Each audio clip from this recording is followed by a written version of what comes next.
Here is how to write a comparison and contrast essay.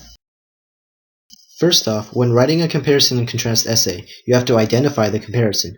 For example, if the prompt is asking, compare and contrast the baseball merits of Mike Trout and Miguel Cabrera, you can analyze the statistics, the playing styles, and their skill, all criteria relevant to the prompt. But you shouldn't analyze their racial background, their salary, or other criteria that's not relevant to what the prompt is asking. Once you identify the comparison being made, you need to find similarities and differences between the objects being compared. When making a comparison, use similarities that are related and relevant to the prompt. For example, Miguel Cabrera and Mike Trout both provide more statistical value to their respective teams than anyone else. Here, Trout and Cabrera's significant contributions to their respective teams are being likened to each other. Now when making a contrast, use a topic as your basis of contrast, then use related points to show the differences. For example, while most of Miguel Cabrera's value comes solely from his bat, Mike Trout is also an elite fielder and a superior base runner. Here, the statement uses their value as a topic, and contrasts where the value comes from for each player. Make sure to have several well-supported points of both comparison and contrast that you can use in your essay. There are two ways to organize a comparison and a contrast essay: a block arrangement or a point-by-point arrangement. Now, in a block arrangement, each paragraph covers a general topic. Within each paragraph, multiple points of comparison and contrast are discussed.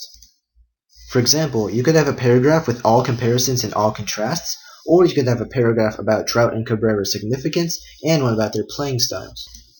Because each paragraph covers a more general topic, within each one you would have to bring up several subpoints that support the comparison that you're making. Now, in a point-by-point organization, each paragraph talks about just one point.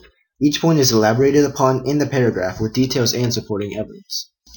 For example, you could have 3 separate paragraphs that talk about Trout and Cabrera's similar achievements, similarities in their approach to baseball, and differences in their style of play.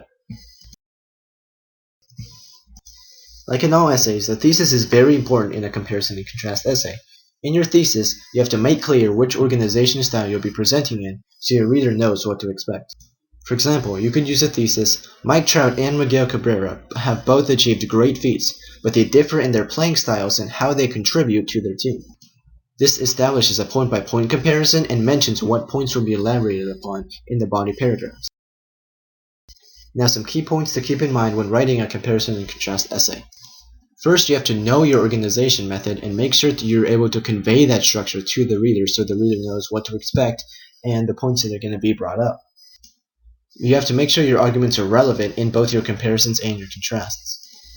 Now make sure all points are also relatable to each other and not just random points that you string together. Lastly, you have to keep clarity.